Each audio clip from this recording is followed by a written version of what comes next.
잠언 25장. 이것들도 솔로몬의 잠언으로서 유다왕 히스기야의 신하들이 모은 것입니다.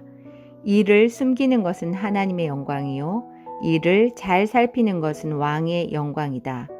하늘은 높고 땅은 깊듯이 왕의 마음은 헤아리기 어렵다.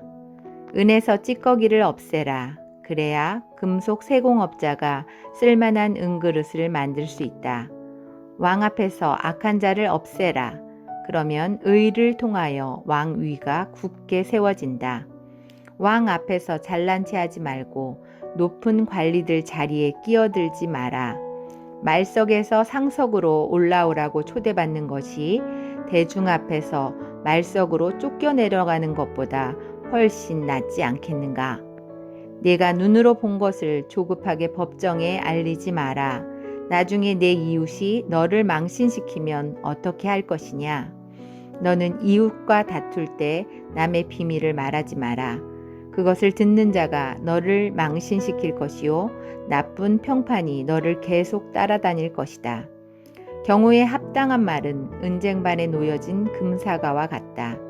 지혜자의 책망은 들을 줄 아는 귀의 금 귀고리와 숭금 목걸이 같다. 믿을 만한 심부름꾼은 그를 보낸 주인에게 추수하며 땀 흘릴 때 마시는 얼음물 같아서 그 주인의 마음을 시원하게 한다. 선물한다고 말만 하는 사람은 비 없는 구름과 바람 같다. 끈기 있게 설득하면 통치자의 마음도 움직이고 부드러운 혀는 뼈도 녹인다. 꿀을 찾았거든 먹을 만큼만 먹어라. 너무 많이 먹으면 토할 것이다. 이웃집에 너무 들락거리지 마라. 그가 실증내고 미워할까 두렵다. 자기 이웃을 해치고자 거짓 증언하는 사람은 몽둥이나 칼, 날카로운 화살과 같다. 어려울 때 신용이 없는 사람을 의지하는 것은 썩은 이나 다친 발을 의지하는 것과 같다. 마음이 무거운 자 앞에서 노래하는 것은 추운 날 남을 발가벗기는 것과 같고 터진 상처에 식초를 붓는 것과 같다. 내 원수가 굶주리거든 그에게 먹을 것을 주어라. 목말라 하거든 마실 물을 주어라. 그리하면 그는 머리에 숯불을 둔 것 같이 부끄러워하고 여호와께서는 내게 상을 주실 것이다. 북풍이 비를 몰고 오듯 험담하는 혀는 분노를 초래한다. 옥상 한 구석에서 사는 것이 다투는 아내와 같이 사는 것보다 낫다.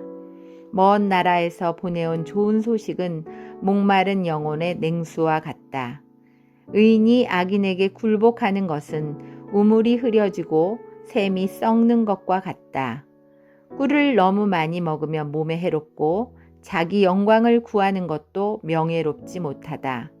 자기를 다스리지 못하는 자는 성벽이 무너진 성과 같다.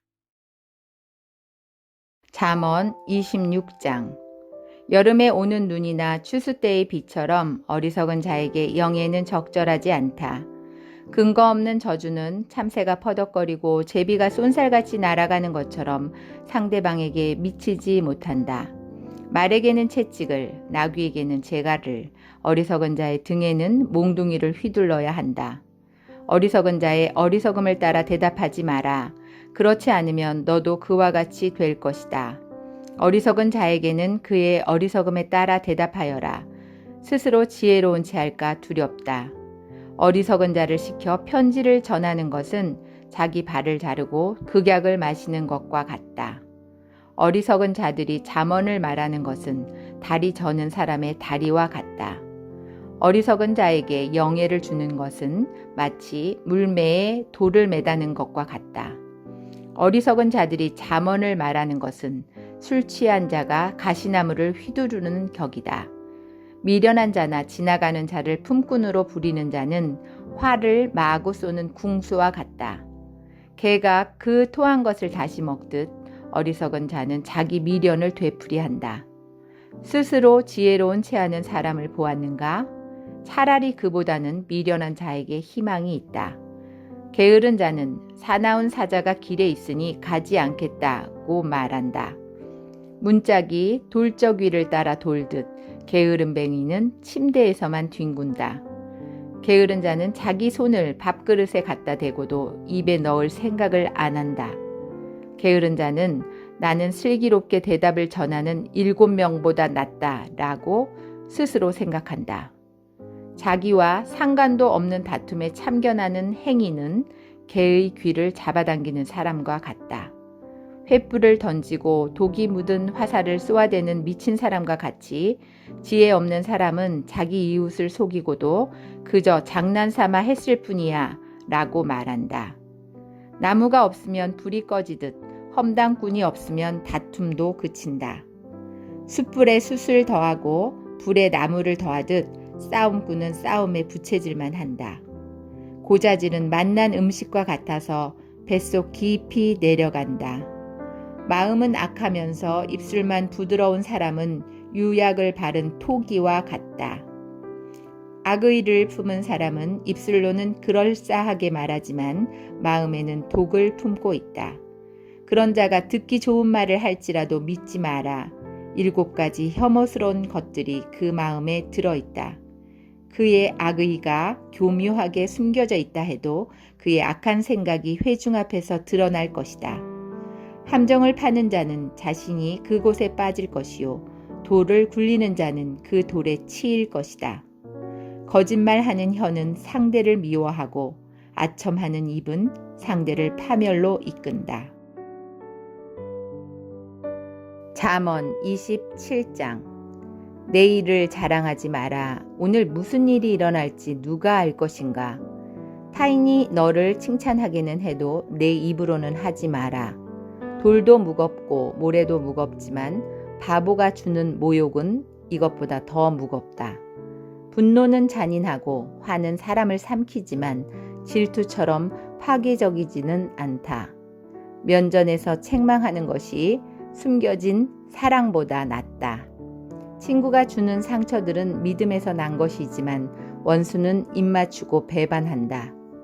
배부른 사람은 꿀도 싫지만 배고픈 자에게는 쓴 것도 달다. 자기 고향을 떠난 사람은 둥지를 떠나 떠도는 새와 같다.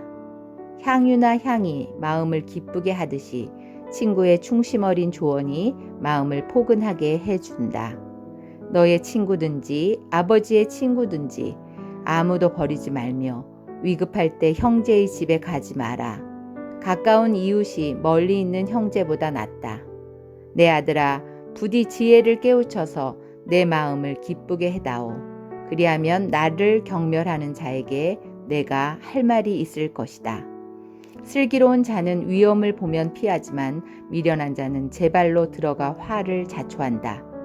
타인을 위해 보증하는 사람의 의복을 취하여라. 다른 지방 사람을 위해 보증 섰다면 꼭 그 사람을 잡아두어라. 이른 아침에 큰 소리로 이웃에게 인사하는 것은 저주하는 말처럼 들린다. 비 오는 날에 연달아 떨어지는 물방울이나 다툼 잘하는 여인은 마찬가지이다. 그런 여자를 다스리는 것은 손바닥으로 태풍을 막으려는 것과 같고 손으로 기름을 움켜 잡으려는 것과 같다. 쇠는 쇠에 갈아야 날카롭게 되듯이 사람은 사람에게 부딪혀야 다듬어진다. 무화과 나무를 재배하는 자는 그 열매를 먹고 자기 주인을 잘 섬기는 자는 영예를 얻는다.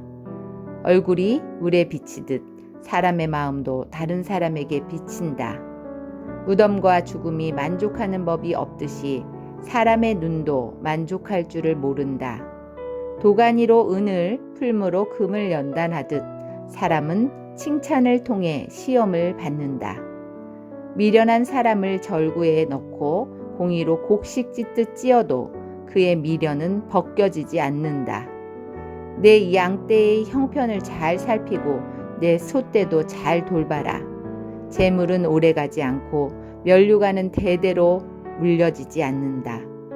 풀을 베면 다시 싹이 나니 언덕 여기저기에서 꼴을 얻을 수 있다. 양떼는 옷 지을 털을 주고 염소떼는 밭을 살만한 돈을 준다. 염소 젖은 넉넉하여 너와 네 가족, 너의 여종들이 모두 먹고도 남을 것이다.